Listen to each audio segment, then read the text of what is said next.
So hey guys, welcome back to another breakdown video of Tales of Herding God. और आज के इस video में हम काफी सारी चीजों का पता लगाने वाले हैं और आज से टेल्स ऑफ हर्डिंग गॉड का एक नया आर्क शुरू भी होने वाला है जिसमें तुम्हें काफी मजा आएगा। बट उससे पहले गाइस, आई होप कि तुम लोगों ने अब तक के जो प्रीवियस ब्रेकडाउन वीडियोस हैं उन्हें जरूर से चेकआउट कर लिया होगा, तभी जाके तुम्हें आज का ये ब्रेकडाउन वीडियो समझ आएगा। तो चलो फिर अब इस वीडियो को शुरू करते हैं। बट इससे पहले गाइस जान लेते हैं कि अब तक की कहानी में हुआ क्या है। तो अब तक की कहानी में हुआ ये, जहाँ पे किनियो और एक ज़ेंग कल्टीवेटर दोनों का आमना सामना हो जाता है, लेकिन यहाँ गलती से यांगा के प्रिंस के जो आदमी थे जो कि यहाँ किनियो को मारने आए थे, लेकिन गलती से इनसे वो जो ज़ेंग कल्टीवेटर था वो मारा जाता है। अब यहाँ सारा इल्जाम किन्मो पे आने वाला था, लेकिन ओल्ड रुलाई को अच्छे से पता है कि यहाँ पर बस किनियो के ऊपर दोष डाला जा रहा है, जिसके चलते वो यहाँ अपने ही एक ओल्ड मेंबर को अपने सेक्ट से बाहर निकाल देता है, जिसके चलते यांगा का क्राउन प्रिंस उस बंदे को अपने साथ शामिल कर लेता है और सीधा कैपिटल की ओर जाने लगता है। वहीं दूसरी तरफ यहाँ वो जो ज़ेंग कल्टीवेटर था दूसरा वाला, जो कि किन्मो का काफी अच्छा दोस्त भी कह सकते हैं, वो इस वर्ल्ड को एक्सप्लोर करने निकल जाता है, जहाँ उसे आज के इस वर्ल्ड में क्या कुछ नहीं हो रहा इसकी क्रूएलिटी का पता चलता है, जिसके चलते वो अब ओल्ड रोलाई के बनाए गए रास्ते को छोड़कर अपने खुद के बनाए गए रास्ते पे चलने का ठान लेता है। इसी के साथ गाइस हम ये भी जान पाते हैं कि कोई पावरफुल बीइंग है, कोई डाइटी है जो कि यहाँ जानबूझ के यहाँ पे ये बर्फबारी कर रहा है, जो कि पूरे के पूरे यांगकांग डायनेस्टी और जो आसपास के इलाके है ना, इन सभी को डिस्ट्रॉय करने में लगा हुआ है। और बस यहीं से हमारे आज की कहानी की शुरुआत होती है, जहाँ पे हम देख पाते हैं कि किनियो जो कि सीधा इटर्नल पीस की ओर बढ़ रहा था। रास्ते में उसे काफी सारे सोल्जर्स नजर आ रहे थे जो कि एग्जैक्टली किन्मो के बताए गए उस मेथड को ही फॉलो करके इस नेचुरल डिजास्टर से लड़ने की कोशिश कर रहे थे। वो मेथड जो कि उसने किंग से यानी कि एम्परर से कहा था। यहाँ पे किन्मो जब ये नजारा देखता है ना, तो वो मन में कहने लगता है कि एक नेचुरल डिजास्टर इटर्नल पीस को इस तरीके से या फिर किसी भी नेशन को डिस्ट्रॉय नहीं कर सकता। जो डार्क क्लाउड्स अब इटर्नल पीस के ऊपर मंडरा रहे हैं वो भी पूरी तरीके से खत्म नहीं हुए हैं, लेकिन एटलीस्ट मेरे बताए गए इस मेथड के जरिए से बर्फबारी तो थोड़ी कम हुई और इतना ही हमारे लिए इनफ है। एक बार नई फसल उग जाए जिसके बाद लोग जो कि इस वक्त भुखमरी से मारे जा रहे हैं उनकी हाहाकार भी कम हो जाएगी। और मुझे समझ नहीं आ रहा कि आखिर गॉड क्यों इटर्नल पीस के ऊपर इतना बड़ा डिजास्टर लेके आएगा। आखिर इसकी वजह क्या है? क्या ये सब इसलिए है क्योंकि इन लोगों ने जो वर्ल्ड के सारे सेक्टर इन सभी को पूरी तरीके से मिटा दिया, या फिर इन्होंने गॉड्स की जो ऑर्थोडॉक्सी है उसे मॉडल रियलम में पूरी तरीके से खत्म कर दिया है। अब यहाँ हम देख पाते कि काफी सारे जो फेनिक्स बर्ड्स थी वो अपनी फ्लेम पावर का यूज करते हुए मिट्टी के ऊपर जमी इस बर्फ को पूरी तरीके से मिटा देते हैं, जिसके चलते ये मिट्टी अब सिंचाई के लिए और साथ ही खेती के लिए पूरी तरीके से तैयार थी। या फिर इसकी कोई और वजह है, कोई खास वजह है जो कि मैं अब तक समझ नहीं पा रहा। अब यहाँ पे चलते चलते किन्मो कुछ फार्मर के पास पहुंच जाता है, जिसकी इसने थोड़ी दिन पहले मदद भी की थी जब किन्मो अपने ग्रैंड पेरेंट्स के साथ न्यू ईयर सेलिब्रेट करने के लिए जा रहा था। अब तभी वो यहाँ उनमें से एक बंदे से पूछता है कि क्या आप लोगों ने यहाँ मेरी ग्रैनी सी को देखा है? यहाँ पे किन्मो ने इनकी इतनी मदद की थी कि ये लोग देखते साथ ही उसे पहचान लेते हैं और फिर बताने लगते हैं कि नहीं, हमने उन्हें नहीं देखा, पर जहाँ तक हमारा ख्याल है वो तो फॉर्मर कल्ट मास्टर की वाइफ है ना, जो कि ग्रेट रून्स में चली गई थी और तब से बाहर नहीं आई। अब ये सुनकर ना किनियो मनी मन कहने लगता है कि किसे पता कि आखिर ये ली शियानतिंग कहाँ चला गया। उम्मीद करता हूँ कि ग्रैंडपा माँ और ग्रैंडपा ब्लाइंड को वो मिल गए होंगे। अब तभी इन्हीं लोगों में इसके बेगर हॉल के मेंबर्स भी मौजूद थे और वो कहने लगता है कि एक बात बताओ, आखिर एम्परर यान फेंग वो कैसा कर रहा है? क्या वो लोगों की मदद कर रहे हैं जैसा कि उन्हें करना चाहिए? जिस पे वो बताने लगते हैं कि हाँ, हिज मैजेस्टी ना वो सबसे पहले साउथ की तरफ गए, वहाँ पे उन्होंने काफी लोगों की मदद की और जो नोवेल क्लाइंट्स है उनसे कहा कि जाके लोगों की मदद करे और फाइनली उन्हें मजबूर भी कर लिया कि वो हमारी मदद कर पाए। साथ ही यहाँ पे जो करप्ट ऑफिशियल्स थे उन तक को भी उन्होंने एक्सिक्यूट कर दिया, जो कि असल में ये जो लोगों की मदद करने के लिए जो राशन पानी था ना, इसमें धांधली कर रहे थे और अब उनका कारवां नॉर्थ की ओर बढ़ चुका है, जहाँ पर वो अभी भी लोगों की मदद कर रहे हैं। अब तभी दूसरा बंदा कहने लगता है कि पर हिज मैजेस्टी के ऊपर ना इन सब के दौरान काफी बार असैसिनेशन अटेम्प्ट भी हुआ, कोई उनके जान के पीछे हाथ धो के पड़ा है, लेकिन बाल बाल वो बच जाते हैं। बट फॉर्चुनेटली इस वक्त करंट के टाइम में जो हमारे मैजेस्टी है यानी कि एम्परर जो है वो इस वक्त डिवाइन ब्रिज रियलम के एक एक्सपर्ट है और वो भी टॉप के एक्सपर्ट। और साथ ही काफी सारे लोग और जो ऑफिशियल्स हैं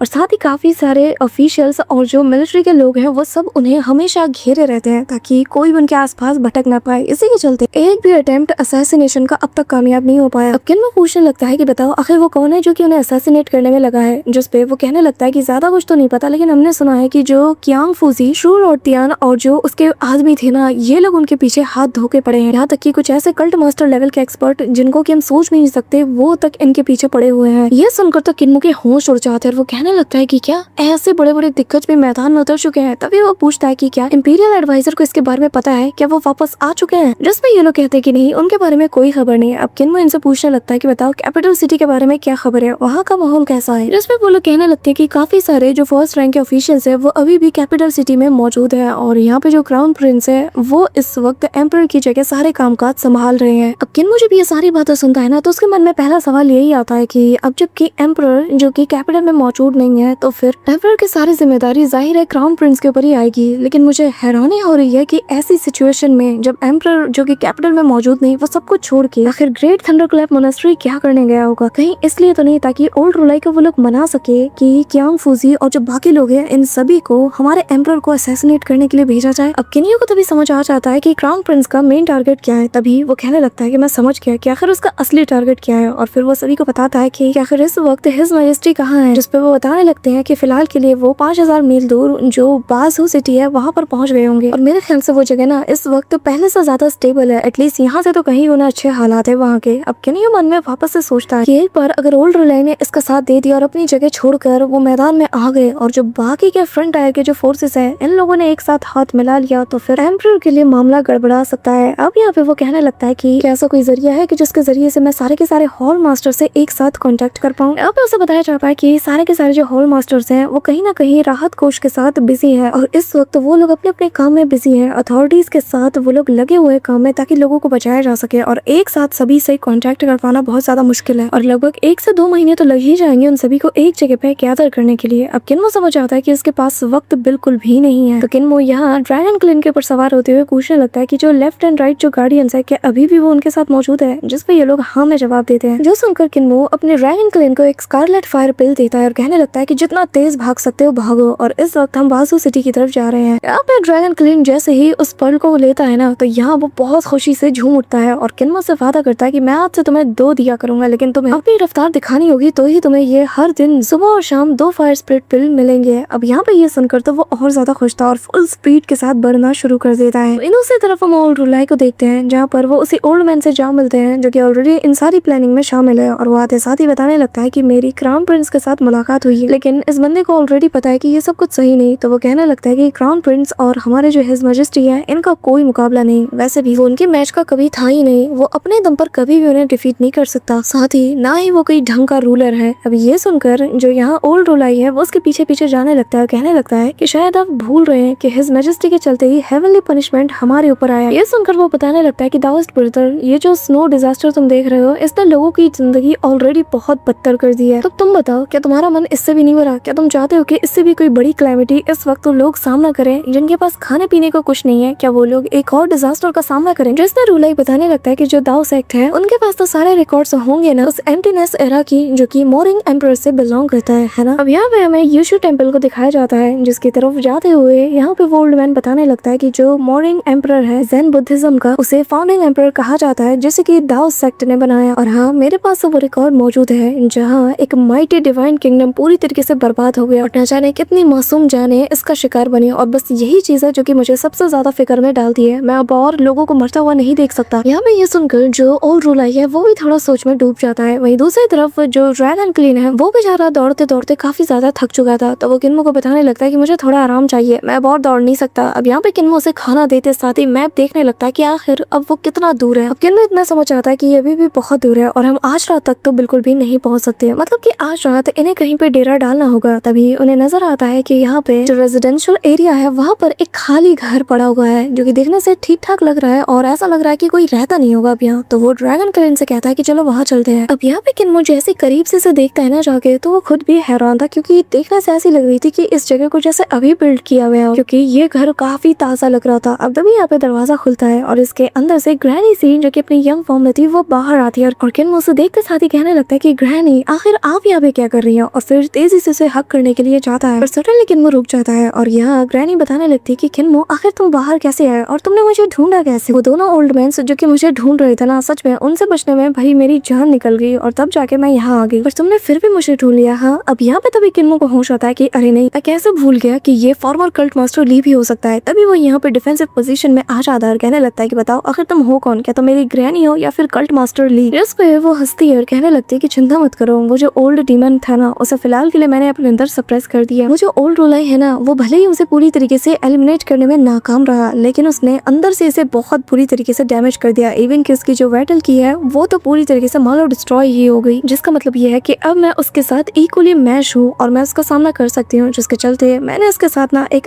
एग्रीमेंट किया कि वो रात में मेरे बॉडी के ऊपर कब्जा करेगा और मैं दिन के ऊपर अपने बॉडी के ऊपर कंट्रोल हासिल करूंगी। ये कहते हुए वो उसके पास आने लगती है। तभी यहाँ किन्मो उससे डरते हुए कहता है कि अगर तुम वाकई में ग्रैनी हो तो एक बात बताओ, आखिर तुम ग्रैंडपा माँ और ग्रैंडपा ब्लाइंड से ऐसे भाग क्यों रही हो? अगर ग्रैनी हो तो तुम्हें तो डाचू वापस जाना चाहिए ना, ग्रेट रूम्स में सब तुम्हारा इंतजार कर रहे हैं। जिस पे वो कहने लगती है कि आखिर वापस जाने में क्या रखा है, वैसे भी अगर रात के वक्त ये मेरी बॉडी के ऊपर कब्जा कर लेगा फिर तो वो ग्रेट रूम्स के अंदर कुछ भी करता फिरेगा, इसे रोकने वाला कौन है? वहाँ तुम्हारे ग्रैंडपास मुझे कैसे हैंडल कर पाएंगे यहाँ? तो इसलिए बेहतर यही है कि मैं यहाँ पर अकेली रहूं और उस डीमन का जो नेचर है मेरे अंदर मैं उसे धीरे धीरे टेम्पर करूं। अब ये सुनकर किन्मो थोड़ा सोचता है और कहता है कि नहीं, मैं तुम पे भरोसा नहीं करता। जिस पे ग्रैनी सीधा ना उसके फोरहेड पर एक जोर से उंगली मारती है और कहती है कि तुम अब इतने ज्यादा होशियार हो गए हो कि तुम अपनी ग्रैनी पे शक करोगे। जरा खुद सोचो, अगर मैं वो डीमन होती तो क्या मुझे ऐसे एक्सक्यूजेस बनाने पड़ते, क्या मुझे झूठ बोलना पड़ता सिर्फ तुम्हें हार्म पहुंचाने के लिए? नहीं। जो सुनकर किन्मो कहता है कि हाँ, ग्रैनी के पास पॉइंट तो है। अब दोनों घर के अंदर जाने लगते हैं, लेकिन यहाँ का नजारा देखकर किन्मो कहता है कि ग्रैनी, क्या सच में ये सारी कारपेंट्री आपने की है? यहाँ पे हम देख पाते कि उसने हर एक चीज ना टेढ़ी मेढ़ी बनाई थी, मतलब कि कोई टेबल जो कि ऊंचा नीचे था, इवन की बेड जिसके आगे के दो पैर काफी छोटे थे और पीछे के दो पैर काफी बड़े। ग्रैनी सी यहाँ पे थोड़ी सी एम्बेरस हो जाती है और कहने लगती है कि माफ करना, असल में मैं यहाँ पे एक बेड बनाने की सोच रही थी। जिस पे किन्मो कहता है कि चिंता मत कीजिए, अब ये सारे काम ना आप मुझ पे छोड़ दीजिए। और फिर किन्मो अपने सारे औजार निकाल लेता है, जिसके बाद किन्मो यहाँ पर अपनी ऐसी कमाल की कारीगरी दिखाता है कि पूरे घर का जो सामान है ना उसे सेट करके रख देता है। इवन कि वो ग्रैनी के लिए एक मिरर को भी यहाँ पे बनाता है। यहाँ पे किन्मो को इतना मेहनत करता हुआ देख कर ना ग्रैनी भी काफी ज्यादा उस पर प्राउड फील करती है। और तभी वो किन्मो के पास जाती है जो कि लकड़ी को काट रहा था और कहने लगती है कि तुमने काफी लंबा सफर किया होगा है ना, तुम जाओ और जाके थोड़ा रेस्ट कर लो। किन्मो मना करता है और फिर उसे घूरते हुए कहने लगता है कि ग्रैनी, मैं अच्छे से जानता हूँ कि आप यहाँ से भागने की फिराक में हो, है ना, है ना? आपकी शक्ल पे दिख रहा है मुझे पूरी फिराक में हो कि बस एक बार मुझे सुला दो और बस यहाँ से आप 9-11 हो जाओगे, है ना? यहाँ पे किन्मो का इतना क्यूट सा चेहरा देख कर ना ग्रैनी से भी रहा नहीं जाता और फिर वो कहने लगती है कि अच्छा बाबा ठीक है, मैं नहीं जाऊंगी। जिस पे किन्मो भी मान जाता है और कहता है बहुत अच्छे। अब तभी वो कहता है कि मैंने मोस्टली जो ज्यादातर काम था ना सबको कर दिया है और अब मुझे और मेरे दोस्त को नींद आ रही है। जिसके बाद किन्मो सोने चला जाता है और ग्रैनी सी यहाँ पूरे जगह को धीरे धीरे करके देख रही थी कि किन्मो ने आज पूरे दिन क्या कुछ नहीं किया। जो घर किन्मो के आने से पहले पूरी तरीके से उजड़ा हुआ था, चारों तरफ सामान बिखरे हुए थे, लेकिन अब उसके आने से ना सब कुछ बदल चुका है, सब कुछ एक परफेक्ट घर की तरह दिख रहा है। यहाँ पे वो उसके बनाए हुए ना सारे सामानों को देखती है, उन्हें छूती है और जिसके बाद किन्मो के पास जाके थोड़ी उदास हो जाती है। उसके चेहरे पर से बाल हटाकर जैसे उसके मासूम से चेहरे को वो देखती है ना तो उसे बहुत बुरा लगता है कि उसे अपने घर परिवार से दूर होना पड़ रहा है। यहाँ पे वो जानती है कि उसे यहाँ से निकलना होगा अगर वो किन्मो की भलाई चाहती है। तो अब तभी सीन शिफ्ट होता है और यहाँ हम दाव सेक्ट के उस एल्डर को देख पाते हैं, जिससे ओल्ड रूलाई पूछता है कि क्या आपको कुछ दिखा, जिसपे वो कहता है कि हाँ, एक छोटी सी जगह जहाँ पर बहुत ही कम लोग मौजूद है। अब यहाँ ओल्ड रूलाई तक उसके जवाब को सुन के हैरान था, लेकिन तभी यहाँ वो जो ओल्ड मैन था वो बताने लगता है कि तुम मेरे एक्सपीरियंस को छोटा नहीं समझ सकते, मैंने जो कहा है वो सच है और बस इसी से हर चीज रिलेट है, क्योंकि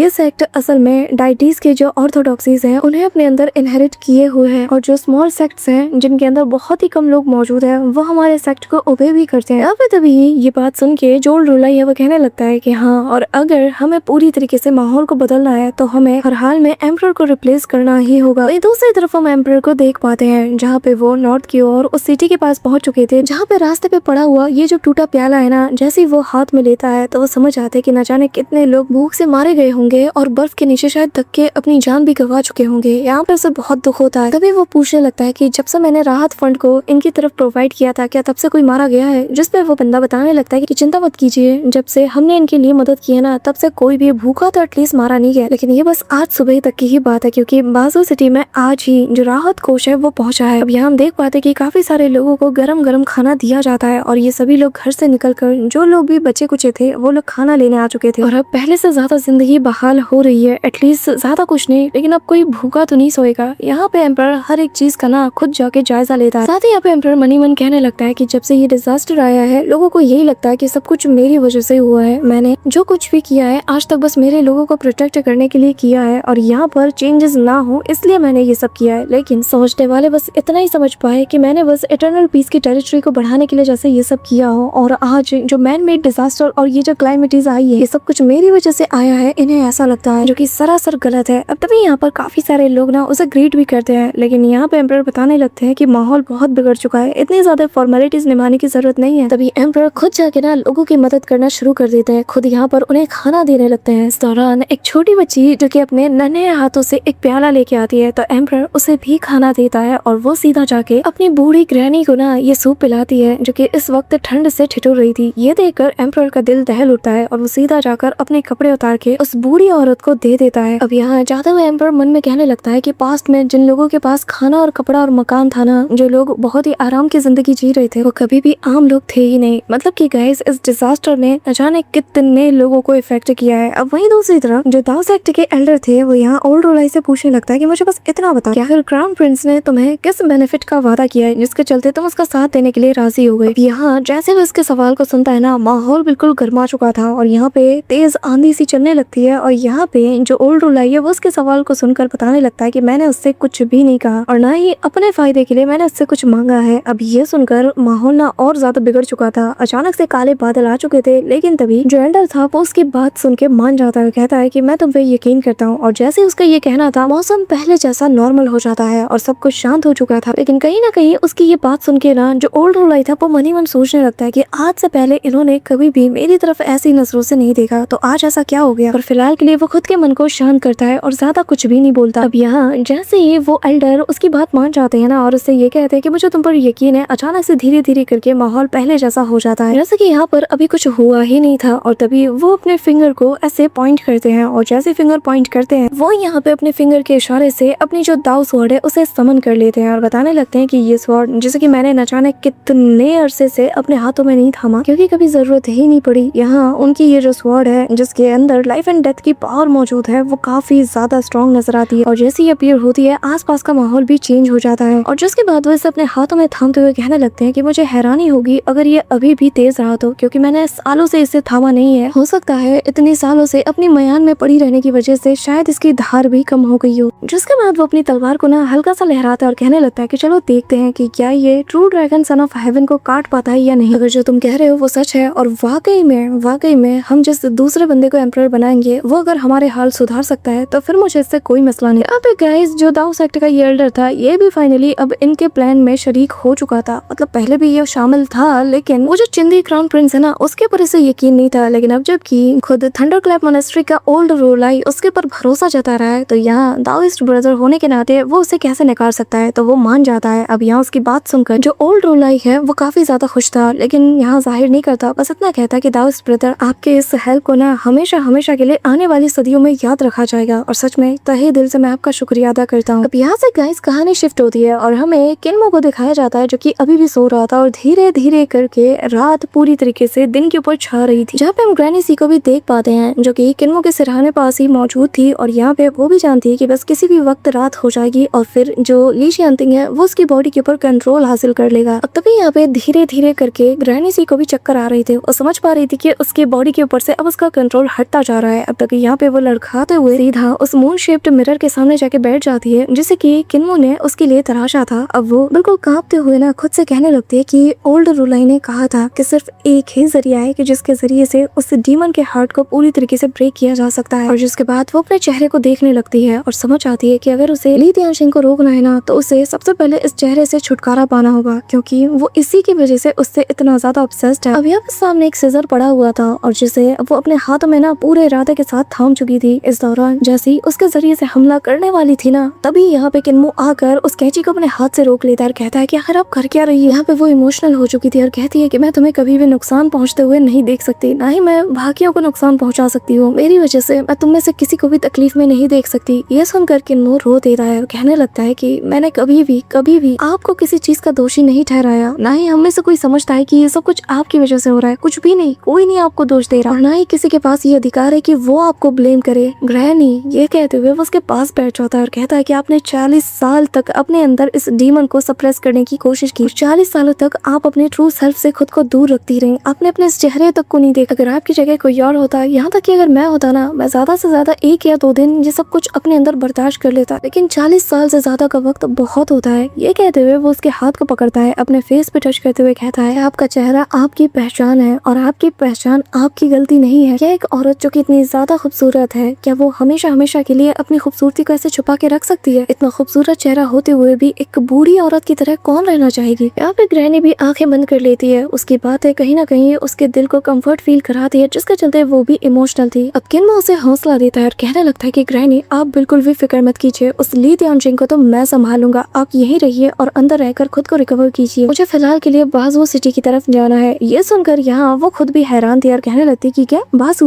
पर आखिर वहाँ पे तुम्हारा क्या काम है? जिसपे किन्नू दरवाजे के पास जाते हुए कहने लगता है कि क्योंकि वहाँ पर हमारे मैजेस्टी उनकी जान खतरे में है, कोई है जो कि उन्हें मारने पे तुला हुआ है और मुझे उन्हें हर हाल में बचाना है। और बस इसी सस्पेंस के साथ आज का ये ब्रेक डाउन वीडियो यहीं पे एंड होता है। गाइस, वीडियो कैसी लगी कमेंट में जरूर बताना। और हाँ, अगर तुम वीडियो को यहाँ तक देख रहे हो तो मेक श्योर कि तुम वीडियो को लाइक करके चैनल को सब्सक्राइब जरूर कर रहे हो। तो मिलता हूँ मैं तुमसे नेक्स्ट ब्रेक डाउन वीडियो के साथ, तब तक के लिए बाय।